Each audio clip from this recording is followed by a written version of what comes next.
Jim trying to tear the equipment up. All right, we are live. Fire me from being a roadie because I'm not very good at it. All right, we are live. Okay, we're live. We're live. Ready. Okay, you ready, Jim? I'm ready. Well, welcome to Detroit Black and White, our Saturday edition. I'm Adolph Mongo. Good morning, Jim Nardone from downriver, upriver, Trenton. Good morning. Former police chief. How you doing? Happy to be in the trains this morning. Good. Vanessa. Good morning. Good morning to all of you Detroit Black and White viewers. If you're watching, we want you to hit that like button, hit that like button, hit that like button, subscribe and share. Join in the conversation by joining in the chat. Hit that like button, and thank you so much for joining. Yeah, Eric Brown, how you doing, Eric? I'm doing okay. I am virtual. I have a gymnastics meet to go to, so You a gymnastic meet? I'm at it, not participating. Okay. And Alan Mango, co-founder of Deadline Detroit. Good morning. Good morning. Good morning. Well, let's start off. Vanessa, your outrage of the week. You know what my outrage is? It has to do with the story of the twins from Atlanta, Georgia. They were supposed to travel to Boston. Murder, suicide. I don't believe it to save my soul. I don't. It reeks of Wow. immaterial. Wow. Listen, you have this guy who was a former volunteer with the fire department. He's able to leak photos of these individuals. They have not done an in-depth investigation. They immediately said it was murder-suicide. The parents and the family members is like, no, they wouldn't do that to each other. And it's just so many unanswered questions. But 19-year-old young men. But don't it sound like the young man in Atlanta that they found his body in a wrestling match? Absolutely. Right, and they said he killed Absolutely. himself. They say he killed himself and he did not. Yes. Can you tell the viewers the story? Because I'm not familiar. Okay, so there's twins. 19 years old. 19 years old. They were supposed to travel to Boston, right? Well, they never made it to Boston. Their bodies were found in the mountains in Georgia. There was a former volunteer firefighter for the fire department there who found their bodies and was able to take pictures and leak these pictures. Now, this guy has been arrested, right? But they're saying he's being charged with so far with tampering with evidence, interfering with an investigation. But the parents of these young people, the family members are saying, how can you say it's murder-suicide and you haven't even done an in-depth investigation? One. Two, we know for a fact that that's something that they would not have done. We know our family members. And they found that the plane tickets still on them. So they had plane tickets and they were flying from Atlanta To Boston. and they found them in the Georgia mountains? Yes. Yeah. Like North Georgia mountains up there? I don't know if it was North Georgia Mountain. Yeah, somewhere, yeah. Yeah. Like Yeah. up in the north. Yeah. Dead. Wow. Well, Yeah, I wasn't familiar with the story. well, It's ridiculous. it's heartbreaking. It You is. know, too. That just graduated from high school. Where are they from? Lawrenceville. Yes, they Oh, were yeah. from Lawrenceville. Yeah, that's right. That's Yep, pretty they're close from to Lawrenceville. Yep. Yeah. So they got to answer, just like they never answered the other teenager who they said killed himself, and then they found his body in a wrestling match, rolled up somewhere. Yeah, he did that to himself. Yeah. How was this guy able to take these photos and get these photos released? How does that get to happen? With a camera. I get that, but Right. you were a former volunteer for the fire department. The fire department, the police department, they work in conjunction with one another. You also have the you call the person who viewed the mortician, not the mortician, Coroner. the coroner, yes. So you know that all three of these work together it's just so many unanswered questions. So when you say a volunteer firefighter, you're talking about from a little town in Georgia. You're not talking Right, You're right. talking from a rural. Yes, absolutely. Somebody that's not getting And they've arrested him. So, I find it highly suspicious. And like I said, for me, it reeks of Emmett Till. I'm like, this is crazy. This is insane. 19 years old. And I'm sure they have phones on, so they'll be able to trace where they came from and what they did. Mostly. Okay, we'll stay tuned for the rest of the story. Jim, your outrage the other week. Well, I'm disappointed because Deadline Detroit just ran a report about John James. And John James is a congressman here representing Macomb County, correct? He represents Macomb County. John James ran against Carl Marlinga, who is a lifelong politician, judge that would have represented the people of Macomb County for 4, 5, 6 terms. But as Deadline Detroit's reporting, is what I heard earlier this year was that John James plans on making a bid for governor, and he may have the support of the current president of the United States. So he's running for every office in Michigan. My question is, so you're going to run for one term? You're going to serve one term, and you're already going to start running for the governorship of the state of Michigan? What about the people of Macomb County? Don't they matter to you at all?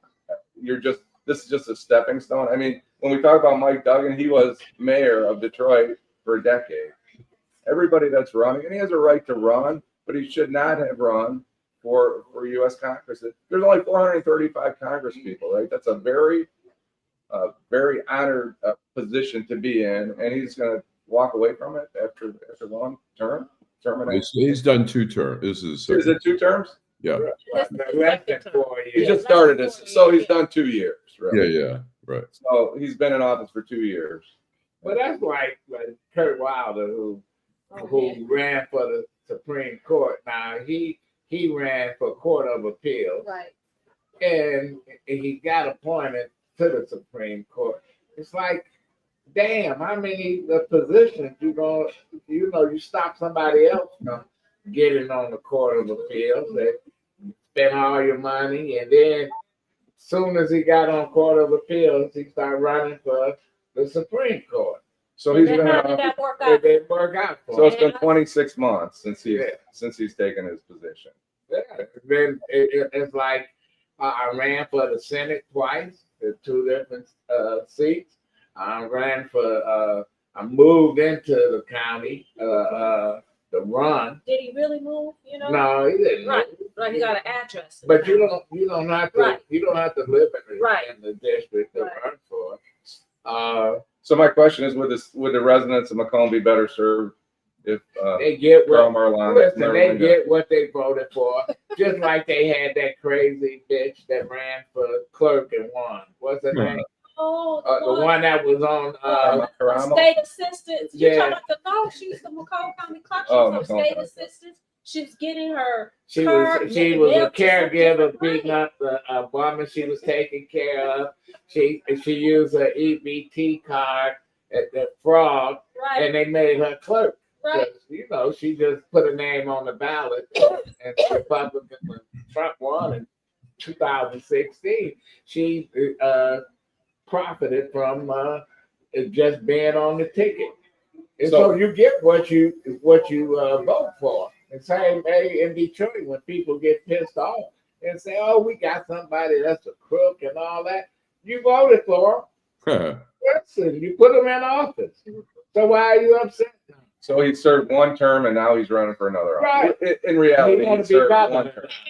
And in reality, but to further bolster your point, is that now he's going to be spending time running for governor as opposed to representing those people in Macomb County that voted for him to represent them in Congress. Well, He's going to be busy you talk about government waste, you talk about waste of money. He's going to be spending time, instead of meeting the needs of his constituents, he's going to be spending time running for governor. And Carl the Marlinga constituents will be asked paying me. for it. Carl Marlinga asked me, should he run again? because he anticipated that John James was gonna run for governor. Wow. He said during the election, he said this guy's gonna run for governor. He really don't want to be a congressman. He never wanted. He want to be governor. He never wanted to be governor. I mean, he never wanted to be a Congress member. He lost the 2 races in the Senate. He was eyeing the governorship before, and somebody told him, "You've got," and I'm surmising this. Somebody said, "You've got to go shoot a little lower, go for Congress first, and then you can build up to it." He does. It's a resume builder for him. He has an address in Shelby Township, and Adolph points out you don't have to live there, but if I'm going to vote for somebody, I would prefer that they live in my district. And so he got a Shelby Township thing. And now, it's like Sarah Palin. She served 2 years in the governorship, and then she ran for vice president. She ran for mayor first against her mother-in-law. It never finished the term. Right. But you can look at her MO. She went to 4 schools in 4 years. She never finished shit. She was hopping from bed to bed, from college to college. Ask Glenn Rice, he'll tell you. Right. I'm having a little technical issue, and I can't see our friends out there. Alan, can you read some of the comments? Can you see the comments? I need to. Well, a lot of them are good mornings from a lot of different people here. And then Ren Wordsmith says he has the money backing him. Who would make that leap? Talking about John James. And then Derek Henry says we need the old kingmaker political system. Deborah Harris says good morning. And let's see if there's any other. Most people are just saying good morning. Derek Henry, Dwyla Boyce, Timo. Max Ren Wordsmith, glad to catch you all. Good morning. Cynthia Burnett, good morning. Janet Selleck, top of the morning to all. They're referring to the Irish, motif there. And that's it. Okay. I'm going to try and get hooked up here in a break, but I'm having a little challenge. Okay, well, Eric. Well, the conversation is interesting. I mean, people run for office, they do stepping stones. I mean, it starts at the Board of Education level. And Vanessa, to your point about him running for office and not representing his representatives, I mean, the last election cycle, no one was representing the country when you had a imbecile, infirmed man no longer running for office, and then you had someone running for office for the last 107 days. So who is running the country? So people do this all the time. I mean, you can look at any city, state, municipality, whatever. I mean, it is what it is when it comes to politics. People announce running for re-election for other positions on the first day they sworn into office. So it's it's not a big issue. It is what it is. We have a prime minister. We have a prime minister now. Which is like the European countries.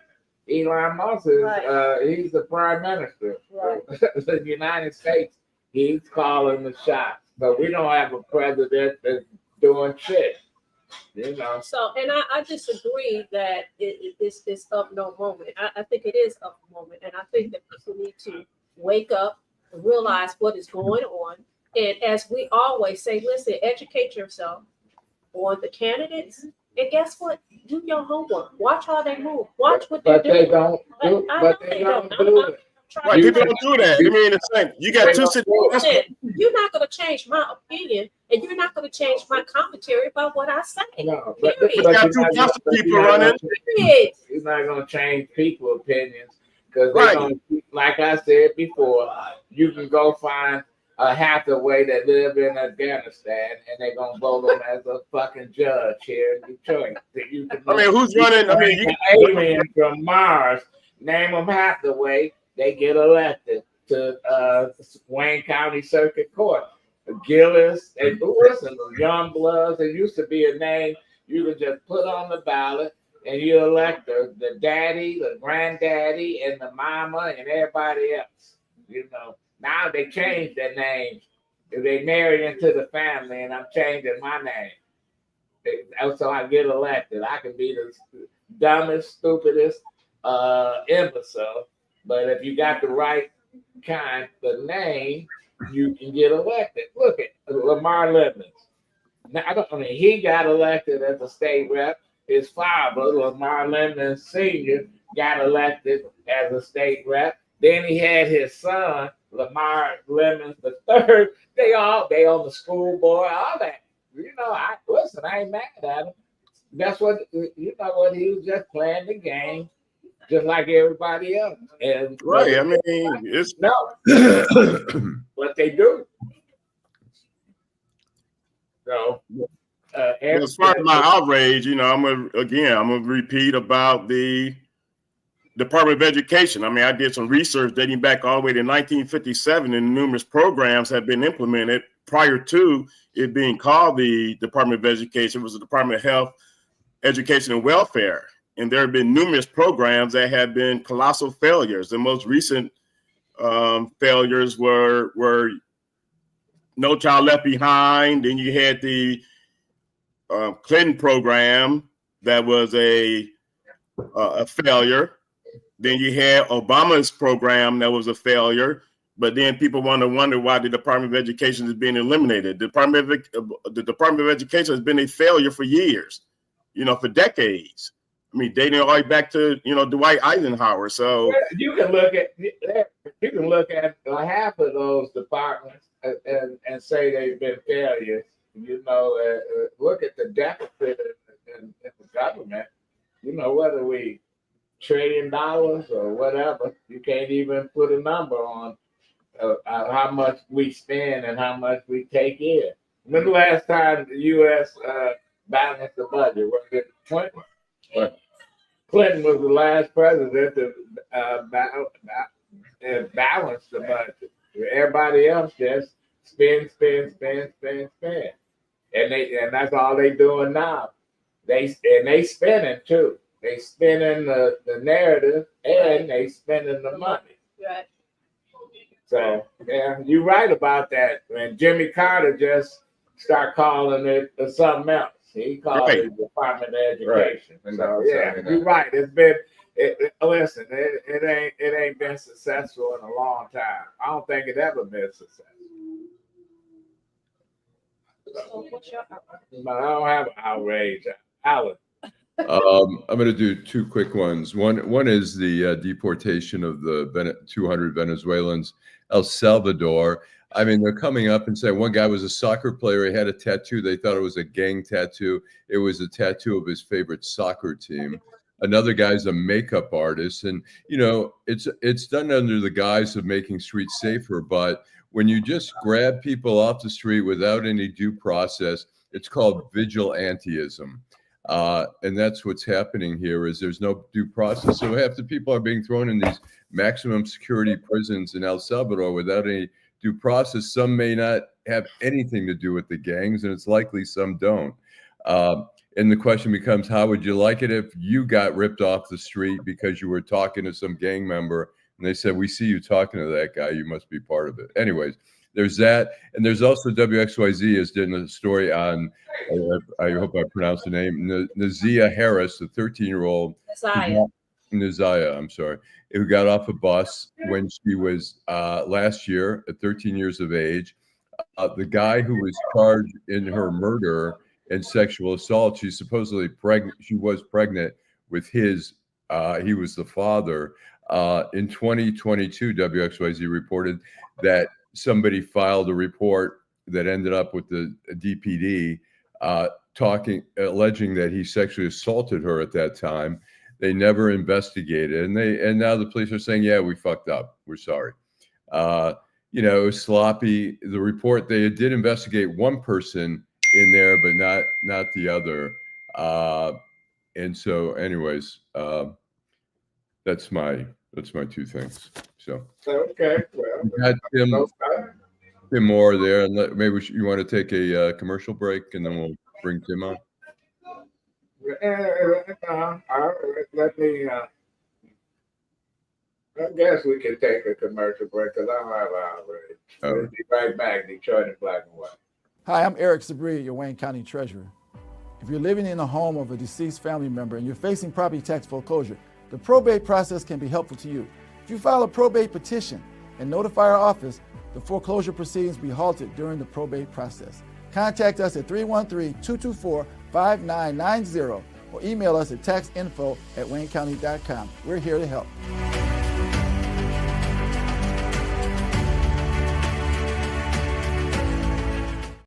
Get it up. Okay.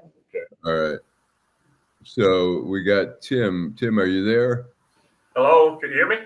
Yeah. Okay. I am here. All right. So we have Tim. I'll do a quick introduction here. We've got Tim Moore. He is the CEO of UIN, which stands for Urban Information Network. They do streaming of content for with the focus on Black content. Tim, welcome to the show. Welcome to Detroit Black and White. And tell us about your product here and explain to people who don't know anything about it. Well, first of all, thanks for inviting me. To be honest, I listened to you guys a few years ago, but I didn't know the level of intellect that you got, these conversations that you have. I'm honored. It's something that we certainly need more of in this community. Okay, so tell us about what tell us what the UIN is, how it got started, and how can people subscribe to it. Well, UIN Urban Information Network, we are an internet TV network, and we've been doing this for a while. People are starting to discover, what internet TV is or IPTV is, but we've been doing this for almost 15 years. I actually started off, I was selling cellular telephones. And one of my reps asked me at that time, man, about 2005 maybe, had I heard of internet TV? What the heck is internet TV? He said, well, in the future, he said, the television signal, instead of coming through the cable, it will be coming through the internet. Uh-huh. And really right away, I saw an opportunity because I belong to an organization, a Black History organization. I saw it as an opportunity to disseminate this information. We had cultural events, we had speakers, we invited speakers out, we did Kwanzaa stuff, but with this potential for internet TV, I saw it as a way to bypass probably the censorship of cable and the high cost. So I got involved in that, and we've been working at it since then. Probably 2 years later, I kind of figured out that there would be billions, literally billions of dollars coming from cable TV to the internet. And that's when I got involved on monetization at that time. So that's the long part of it. But really, internet TV is just TV through the internet. And actually, the cable companies have been using internet TV for a while. If you watch your television, and it starts buffering, or you see that little circle going around, that means that they're using the internet instead of cable. And let me ask you this: you have different programs, and is it local? Is it all local programming, or is it national? And tell us a little bit. Actually, it's local, national, and international. As a matter of fact, we have a show called the Africa Report. A lot of people don't know, but it's a revolution going on in Africa as we speak. And most people in the U.S. don't know about it.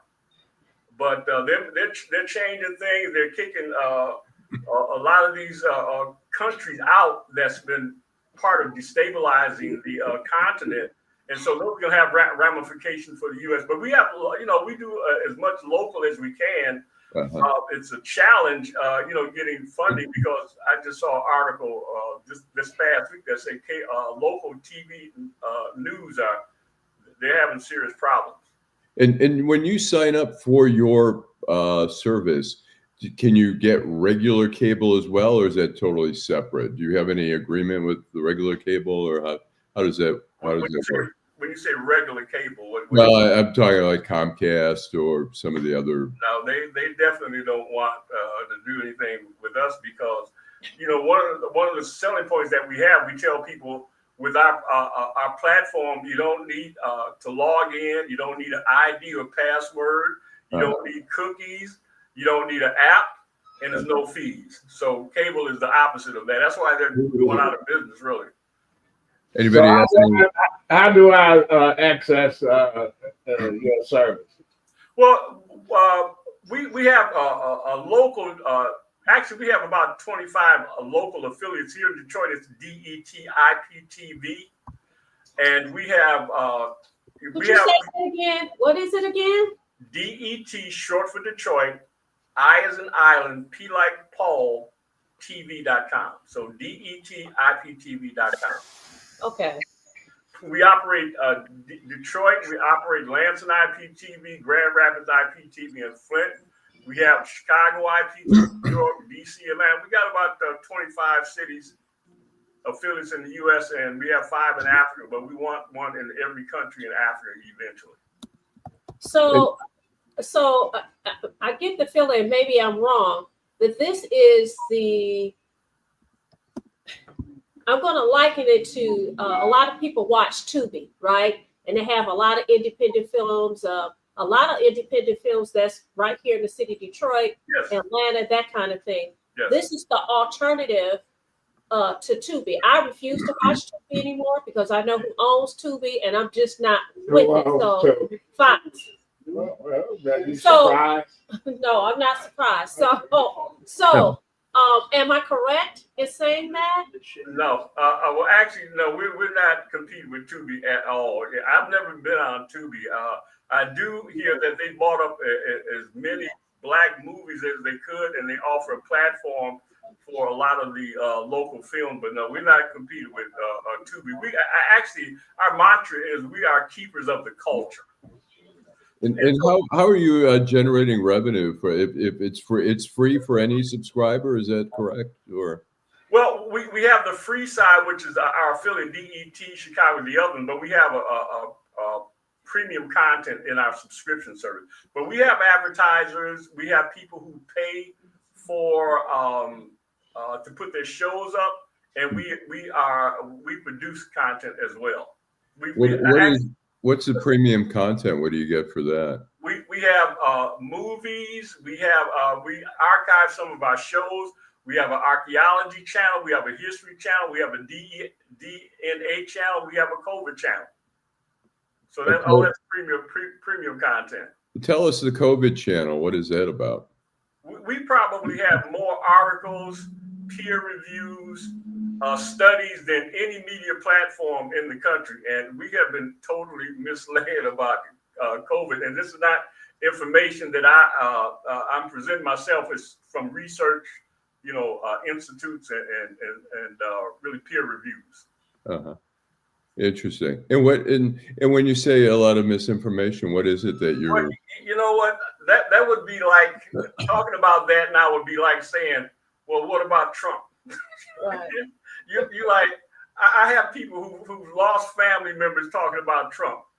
COVID and religion is the same thing. But I tell you what, we do have an article on Detroit IPTV that talks about COVID. But we've been haven't got the full story. I'll put it like that. I gotcha. Anybody else have any questions before we let Tim go? I just wanted to comment, and he cleared up a mystery for me because I've been a Comcast guy since the 80s, and I noticed that when my internet doesn't work, Comcast does not work, the TV does not work, and I think that's interesting that it looks like they're cutting corners to use the internet instead of cable, and I think I'm paying for cable, and that's an interesting point you made. So you're definitely paying for cable. The cable has been propped up because of relationships with advertisers. And Alan, actually, I talked to you about this week. These advertisers, they have relationships over the years with these TV networks. And so even though very few people are watching cable, they're still getting advertising dollars. But it's like very few people watch cable these days. It's so much stuff on the internet, Instagram, especially TikTok. It's Well, you don't need cable. No.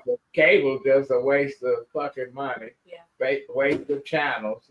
That somebody told me back when Ann Arbor first started cable TV back in the 70s.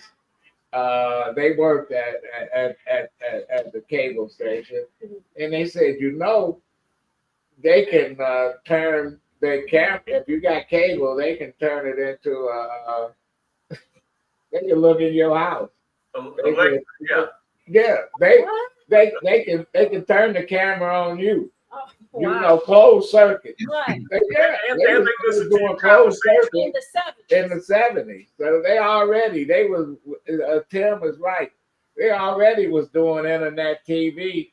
They just didn't call it internet TV. But you know, sometimes people are having conversation and Alexa or one of those come to butt in to your conversation. Right. Oh, yeah. Yeah, But that's true. I had the unfortunate, I guess I'll call it an opportunity to watch the Super Bowl on YouTube, and that just didn't work. I mean, you want to talk about spinning and being 3 plays behind? There's too many people on YouTube. There were too many people watching. That was the problem. They know So, Tim, is your service just in Detroit? Because I've seen your people at various events throughout the city, college fairs, Ebenezer. So is it just for Detroit residents, or is it for the Southeast Michigan community altogether? Appreciate the question. No, we actually operate Lansing IPTV, Flint, Grand Rapids. We have Chicago IPTV, New York IPTV, WADC IPTV. Let me see. Houston, DFW, Lagos, Joburg, and we want one in every country in Africa. That's our goal. All based in Detroit. Wow. Interesting. Well, okay. Well, Tim, thanks so much. And again, if people want to sign up, they can go to DETIPTV.com. Is that correct? Yeah, we have instructions and an email address that they can get in touch with. Okay. All right. Thanks for the opportunity. Yep. Thanks. Yep. Thanks so much. We really appreciate it. Thanks, Tim. Thank you, Mr. Mike. Let's take a break. And we'll come back with the guy that said they think he set all the fires in LA, but he just sat in my backyard downriver.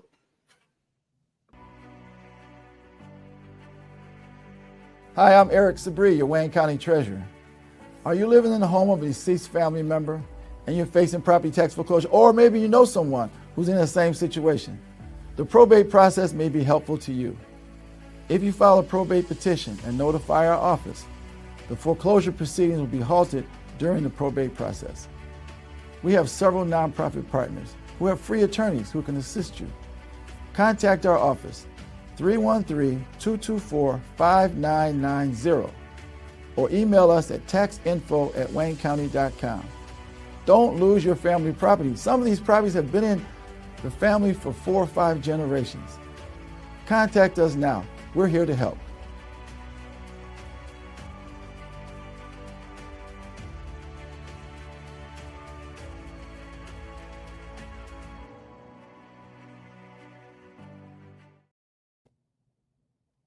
Okay. All right. Something's happening here. Eric, can you hear me? Yeah, I hear you. They all disappeared. Look like they're coming back now. I think the internet, or anyway. So I guess it's our show for the moment until they come back. Let's see if we can get them back. They're broadcasting out of the McShane's at Michigan and Trumbull, and apparently that's not working. So you've got an event today. Do you want to talk about that at all, or? No, I don't have an event. I'm working the U of M for the Big Ten Gymnastics Championship. Oh, wow. So it'd be the top 4 teams. I'm working a session with Michigan, UCLA, Michigan State, and I want to say Ohio. Yeah, Michigan State, Ohio State, University of Michigan, and UCLA. Those are the top 4 teams in the last set for the day. So it started yesterday. You have a session this morning, and then you have the final session, which were the top 4 seeds. And this is a national events being held. Yeah, U of M, the NCAA Big Ten Championships. Oh, wow. Gymnastics. Okay. Wow. In fact, the men tied Penn State yesterday for first place. Mm-hmm. Okay. For the Big Ten Championship. So there's co-champions in gymnastics in the Big Ten for men. Yeah.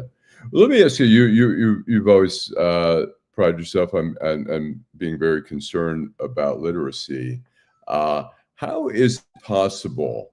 I guess we ask, how is it possible that the literacy? What is the in the school system like in Detroit and in Michigan, what's the illiteracy rate, and how is it possible that it's so high? It's so bad because you have, I think, this current generation. I use Detroit for example. I think a lot of it has to do with this current generation are the product of when the educational system started going down when they were in school. Now they are parents and they do not have a lot of them just don't have the capacity to help their kids do better. Because you even look at going back to when the Head Start program started, the Head Start program was started to prepare kids for kindergarten. But the latest statistics nationally show that 70% of kids starting kindergarten are already 1 or 2 grades behind, which means, first of all, kindergarten is not even a grade. And in the state of Michigan, kindergarten is not even a requirement. Right. So just a lot of things are not being done on the home front. That's where I can agree with some people when they talk about how it starts at home, and it does start at home.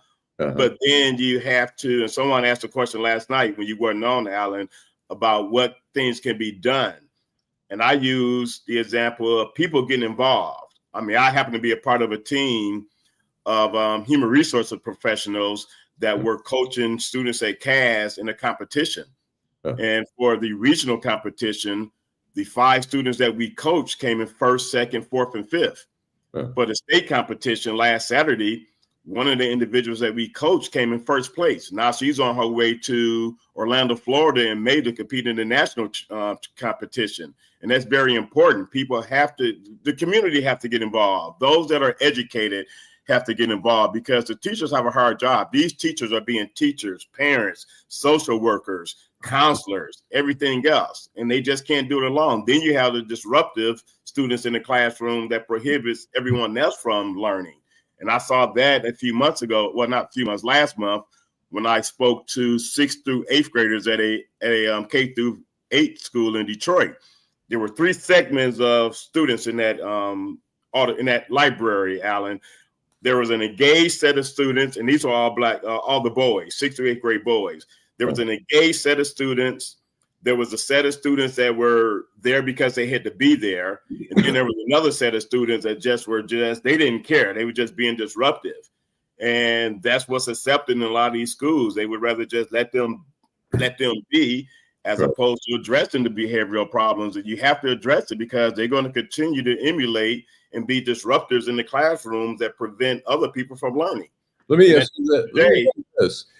When we talk about literacy, how is literacy like in Japan or some of the other countries like Canada even? How does literacy there compare to literacy here in the U.S.? Well, they make it a concerted effort. You look at Cuba. People talk about Cuba all the time. Cuba is in the top 1% of literacy, not just for their students, but for the adults as well. A lot of Asian companies, what they do is they teach the culture first. By the time these kids are in the 4th and 5th grade, they have learned the culture, and the culture teaches them how important education is. So education becomes a preeminent standard in a lot of the Asian countries, Japan, China, because they see it as so important. And then they come over here to get the education from a lot of the American universities. Then they take the skills they learn here right back to their countries. That's a very good question, Alan, because I would use Mississippi as an example.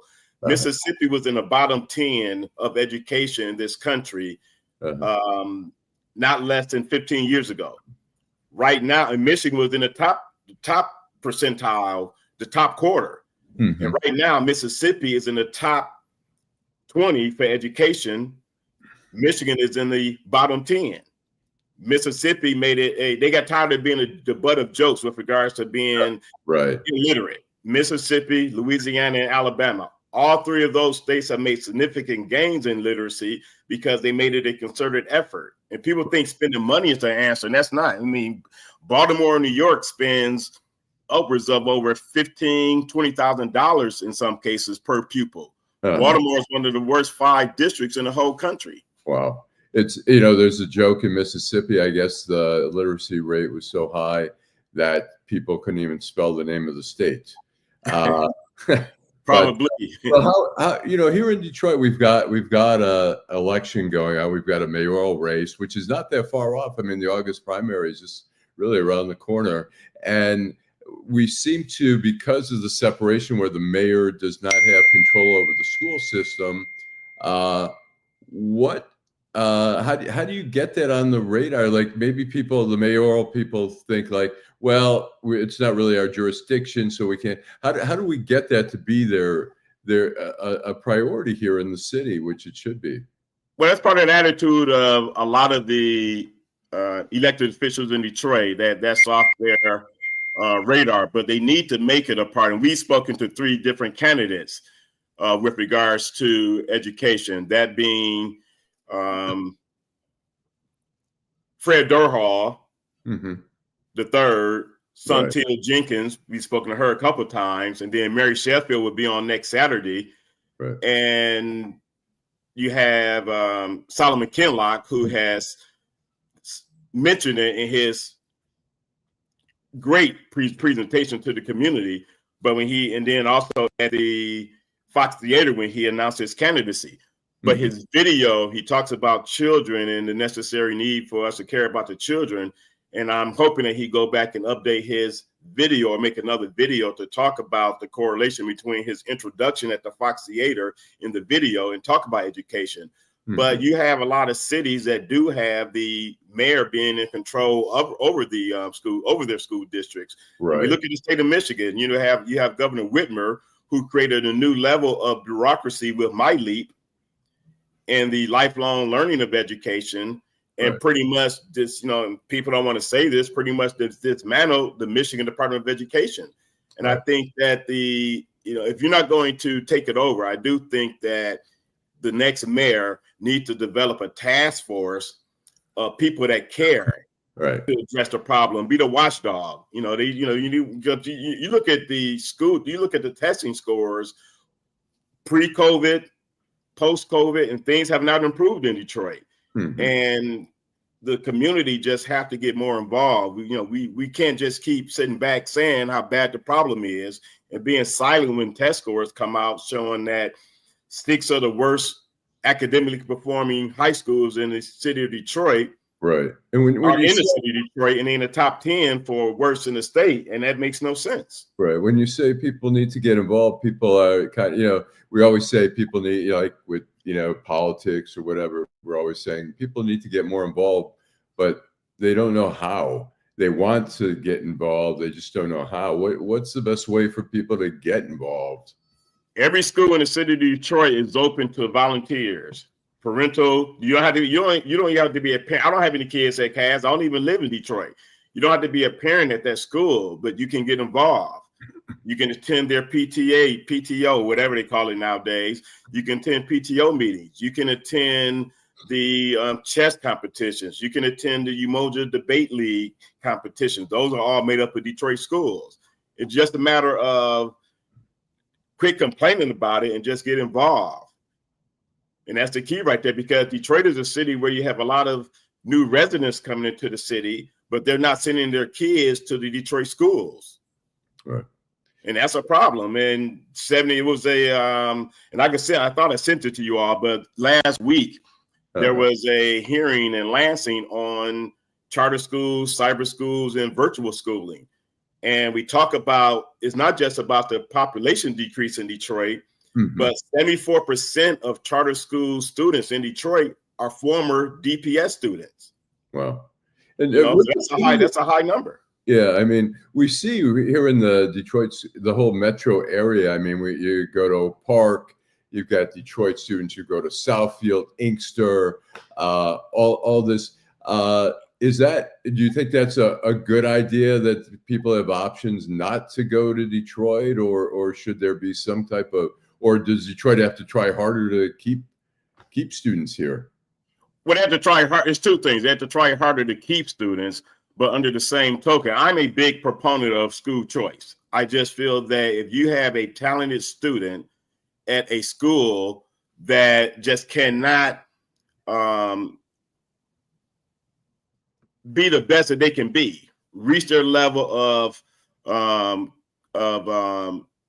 education at one of the Detroit schools, I have no problem with them going with a voucher to attend U of D, De La Salle, Females Mercy, or Marion. I just have no problem with that because they deserve the opportunity to be the best that they can be. And that's one of the things that people have to understand. Right. If you're not being educated in the school system that your parents are paying taxes for, then allow those per pupil dollars to go somewhere else where they can reach the best of their potential. We can't use the model of the Army model. Remember the Army model back in the day, right. Be the best that you can be. We can't use that model when you're not allowing them to be the best that they could be. Well, here, Jill Sheridan asked the question, do you think private schools should receive public funds, which has also been a very controversial issue? What's your view on that? If I was a parent in Detroit and my daughter or my son were doing well in the classroom, but not doing or meeting the best of their potential, and I happen to want to enroll my son in U of D, which is a private school, right? I have no problem with that public money being used to follow my son to U of D. Right. Because not everyone can afford to send their kids to a private school, to a Catholic school. Right. If you feel a better opportunity for your child in that private school, then those public funds should be able to, that's what the voucher program is all about. Those public funds should be able to follow that child, be it a male or female, to a particular private school. Right. You know, my concern is with the private schools and stuff is that there's less commitment to the public schools. I mean, the majority of kids go, I mean, I went to public school. I assume you went to public school. Correct. And I think I got a great education. I went to school with Adolph. We got a great education. And I feel that by sometimes, you know, encouraging kids to go to private schools or whatever, we put less into our public schools. And some kids who are fortunate enough to go to private school is great, but the other kids are left sort of with the short stick there. I don't know what you think. Well, not really. I mean, you have to realize, you know, you and Adolph a little bit older than myself, and I would be the first to say I got a good education through DPS. I mean, I was always one of those kids to be considered, you know, a good student. So I got a good education. I was fortunate enough to go to Cranbrook during my summers of my high school years, and you know, went to school all year round. I even went to school on Saturdays because we spent a Saturday as part of the Cranbrook Horizons Overbound, getting assistance with our homework and things of that nature. But schooling then is different than schooling now, and that's one of the things we also talked about last night, Alan. You have to make it an apples to apples comparison. And then there was a different type of mindset.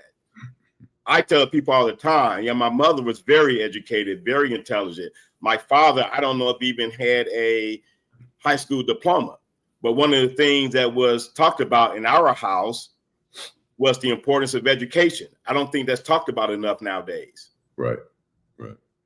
Well, let's take a break, commercial break. And I do want to, since those guys aren't here, I have a video that Adolph wanted me to play at some point. It's about the show American Greed, and it featured Kwame Kilpatrick, and Adolph was a speaker on this. So let's head to a commercial, and then we're going to play that video, and then we'll get back to some educational talk. Hi, I'm Eric Sabri, your Wayne County Treasurer. If you're living in the home of a deceased family member and you're facing property tax foreclosure, the probate process can be helpful to you.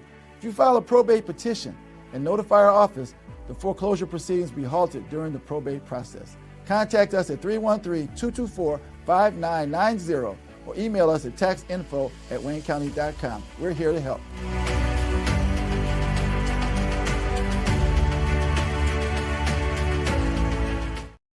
All right, welcome back to Detroit in Black and White. It's we had a little blackout at McShane's there. They're trying to fix that. In the meantime, Eric Brown and I are holding up the fort. I wanted to play Adolph had sent me this thing. If any of you watch MSNBC, American Greed, they usually feature some either business person like Bernie Madoff or some politician where greed got them in trouble. And this one was about Kwame Kilpatrick, and Adolph is interviewed in this little clip. It's minute and 10 seconds. In this episode of American Greed, Kwame Kilpatrick, the youngest mayor in the history of Detroit. I was elected mayor at age 31 years old because I dared mighty things for the citizens of my city. There were many people who believed that he was the next generation of leadership. A leader who many hope will bring the swagger back to the Motor City. He was a hip-hop man. He was hanging out with the athletes. But his outrageous temptations lead to unimaginable corruption. From the day he walked in, this was about how can I make Kwame Kilpatrick, my family and my friends richer. The mayor had $840,000 in unexplained cash in his personal bank accounts. Why did his administration fail? One word, greedy, greedy, greedy, greedy.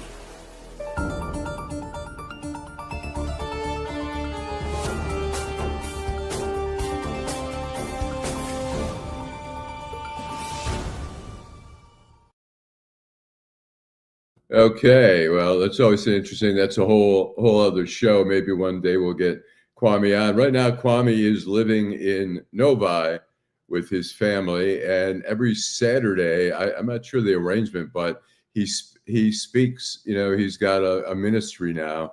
He speaks at the Novi Public Library at 3 p.m. every Saturday. Right. He has a speaking engagement, which I'd be curious to see. But he also has an internet. It's called Movemental Ministries, which you can see some of the stuff there. And it's interesting. I mean, he certainly has a fan base here in Detroit, and he certainly has his fair amount of critics in the city as well. Right. And so it's a fascinating story. And you know, I'm sure the MSNBC show is an interesting one, but. And let's, Alan, go back to I'm not sure if you can see the comments. I can see them. And there are a couple of comments about our conversation on education.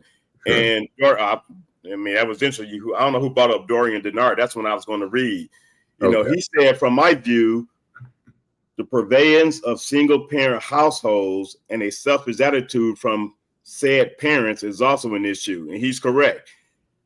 Then he said, I see parents not truly involved in their children's education. To your point, Alan, that's part of the problem as well. You asked how can people get more involved? Well, they have to get more engaged. And if they're not getting engaged, that's part of the problem. I mean, you have Detroit Police Department. They have numerous programs going on with regards to their community involvement and engagement department. And it's called CINA for a reason, because they want the community to be involved and engaged. You have to have that same attitude in the Detroit public school system. If the community is not involved and engaged outside of sports, then that's part of the problem too. And that takes me to a comment made by Terry McKinnon. He talked about private schools can discriminate on who they let into their schools. That may be true, but private schools also understand a talent is a talent. So they're not going to discriminate against someone that has that ability to be successful at their school and make their school successful as well. But we don't see these same complaints coming from people when these schools poach from the city of Detroit when it comes to athletics, football and basketball. Right. By the way, Dorian says he remembers being my Uber driver 6 years ago when he sat in front of my apartment and talked for about an hour about the city. I have to say, I've had some amazing conversations with Uber drivers in the city. Really, during the election time, I had a lot of actually Bangladeshi and Yemeni drivers from Hamtramck, and we talked about the race between Kamala Harris and Trump. And Dorian and I had some great conversations about the city. But for whatever. But so we've got about 6 minutes left, and I guess we'll just continue on. It looks they're trying to get it together. I'm getting a little note saying Adolph and the crew over there are trying to get it together. It's unfortunate, but hopefully we're providing some interesting conversation here. So, you know, it's interesting. I was a substitute teacher in Hazel Park High School, mostly high school, occasionally the junior high, in 95, 96 when I was on strike. In 97 at the Detroit News, I was on strike for 19 months. And the one thing I did notice was there were some bright students, but the parent engagement was not the best. And I think it shows up in kids' grades when, I mean, some kids they're gonna do great regardless. They're self-starters, they're self-motivators and all that. And other kids have the potential, but if their parents don't care, they see it as an opportunity to just kind of goof off and, get high after class. I mean, I asked, one kid pulled out a hash pipe during class one day, and I said, please put that away. And I asked the class, I said, how many of you smoke marijuana? And probably 80% of the class, 85%. And who knows? This is in high school? Yeah, at Hazel Park High School. And see, it's even worse now, Alan. You have kids as young as the 6th grade in middle school that are being kicked out of school for vaping and smoking marijuana. But you have to understand, that's one of the things we have to really understand. They're emulating what they see in their household. 9 times out of 10. Well, and also peer pressure. I think, that too. The availability of vapes. I mean, when we were going to school, I mean, really, there were some kids smoking marijuana. It was in the minority, but there were certainly kids in the bathrooms smoking cigarettes all the time. And now vape's so easy because it's odorless, and people can get away with really doing it. I know it's odorless. I'm sorry. I didn't know it was odorless. A lot of it is. A lot of it is. I mean, I think some may have some sense or whatever, but vaping, people, you can sit in a restaurant and vape and not be noticed unless they see you actually vaping. But you can slowly go like that, and people are doing that. So in the schools, it's a problem there. And besides the fact the health issues over lungs and all that kind of stuff. But it's like it's burning your lungs out here. And then there's some metals that are involved in the vape device that can impact your lungs. Right. Well, look at here. Somebody says the topic of education in Detroit is the elephant in the room. I want to see a candidate to truly put that in their campaign priorities. And like you say, we've had a couple candidates on the show talk about education, but the question is, are we, and I don't know, I'm not following them close enough. Are they going on the campaign stump and mention that as a priority, as opposed to they know when they come on our show that education's a big deal for us? Well, one of the candidates that just announced this week, he watches the show, and actually the day of the Michigan State game, basketball game, the first game at U of M, he had reached out to me a couple of days before. Then we finally connected while I was getting ready to work the game, and I told him one of the things that you have to talk about is education. Right. And you need to make people understand that that's going to be a preeminent point of contention for you on the campaign trail. Right. And when he called me, he asked me, did I know who he was? I said, well, I know the name. I know you're running for office. I don't know which one. Right. And then he said he was running for mayor. And I told him some of the things I told him I appreciate you, watching the show and reaching out. And I said that one of the things you're going to have to do is you got to get out there in the community. You got to get and talk to people. You're going to have to shake hands, kiss babies, but you're going to have to talk about education. Right. And actually, it was no surprise to me because I wasn't at his kickoff event. I saw tape of it, and I have to give the media 247 and 62 that covered it. The focus of his campaign that they really centered on was his piece on education. And so that was a good look because that was to the question from the co-host viewer. He talked about someone needs to make it a point to talk about education. That person did that. And I think also, it's interesting because we talked a little bit ago when the 2 children froze to death, and we had a conversation whether this was going to be a central part of the campaign. And I said it may be an issue, but it's not going to be the central issue because it's going to fade away. And I think and I think I'm right about that. Not that it's not an issue, but it's whatever. And so I think part of it is the people have to start demanding that it be an issue as well. Not only that, and say, hey, what about our schools? Our kids aren't getting right education. I'm sending my kid to Oak Park or Inkster or whatever it is. So I think people have to really bring it. So we have reached the 1 hour point. Any final thoughts before we sign off? Yeah, because they say they're not able to get power over at the play. That was just one of the messages. Just final thoughts. I mean, people, we say it all the time. We talk about politics. We talk about education. We talk about the homeless situation, because you were very adamant about the fact it was not going to be a continuous story. And you were right, because it's not a continuous story that people should be talking about. We just have to make sure that we do our part to at least put the information out there so people can get engaged. Right. You know, hopefully they will. But until that time comes, all we could do is, when we're talking amongst each other, we're preaching to the choir.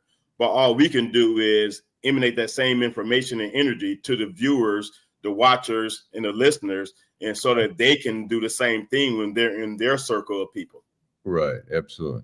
And again, we want to thank everyone. We apologize for the edge there over at McShane's there, but we held up the fort here. And again, I just want to, I mean, to me, the idea, I'm, you know, everything is miscast when we talk about, you know, the administration saying that we want to save money. We all want to save money. We're all anti-fraud, but we need to do it in a more organized way. And then when we see 200 Venezuelans being shipped over to a maximum security prison in El Salvador, and then without any due process, where some people are like, they have no records, they have no gang affiliation.